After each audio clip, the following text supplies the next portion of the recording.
السلام علیکم ورحمۃ اللہ وبرکاتہ۔ نحمدہ و نصلی علی رسول الکریم، اما بعد فاعوذ باللہ من الشیطان الرجیم، بسم اللہ الرحمن الرحیم۔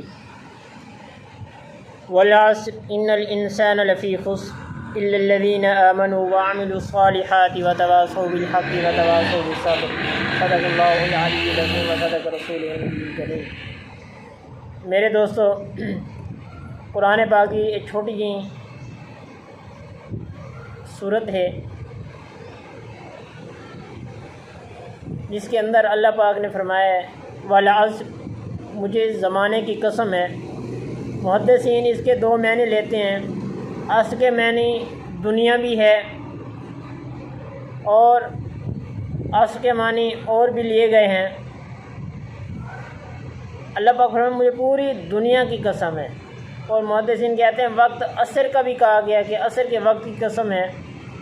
بہرحال والعصر، اللہ پاک فرماتے ہیں مجھے پورے زمانے کی قسم ہے، ان الانسان لفی خسر، انسان سراسر گھاٹے اور نقصان کے اندر ہے۔ الا الذین آمنوا، سوائے ایمان والوں کے، وعملوا الصالحات، اور جو نیک عمل کرتے ہیں، وتواصوا بالحق، اور حق کی وصیت کرتے ہیں، وتواصوا بالصبر، اور صبر کرتے ہیں۔ اس صورت کے اندر اللہ رب العالمین نے پہلے فرمایا کہ پورے زمانے کی قسم ہے کہ تمام کے تمام انسان گھاٹے کے اندر ہیں، اور پھر آگے جا کے نکھیڑا کیا ہے، الگ کیا ہے نقصان، جو نقصان والے لوگ ہیں اور جو فائدے والے لوگ ہیں۔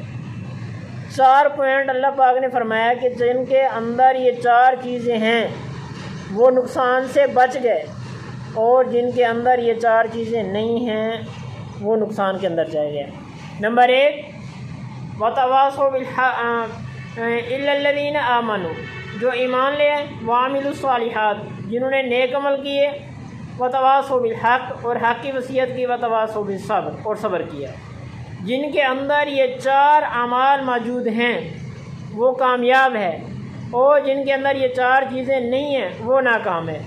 چاہے دنیا کا جتنا امیر ترین انسان کیوں نہ ہو، دنیا کا کامیاب ترین انسان کیوں نہ ہو، اگر اس کے اندر ایمان نہیں ہے، اس کے اندر ایمان کے مطابق عمل نہیں ہے، اور عمل کے بعد اس کے حق بات کرنے کی توفیق نہیں ہے، حق بات چھپاتا ہے، اور دوسرا اگر کوئی مصیبت، تکلیف، پریشانی، کوئی مصیبت آتی ہے تو اس کے اوپر صبر کرتا ہے، تو وہ بندہ کامیاب ہے۔ یعنی اللہ کی نگاہ میں، اللہ کی نظروں میں، اللہ کے نزدیک جن کے اندر یہ 4 خصوصیات، 4 خوبیاں موجود ہیں وہ انسان کامیاب ہیں، اور جن کے اندر یہ 4 چیزیں موجود نہیں ہیں وہ سارے کے سارے گھاٹے کے اندر، نقصان کے اندر ہیں۔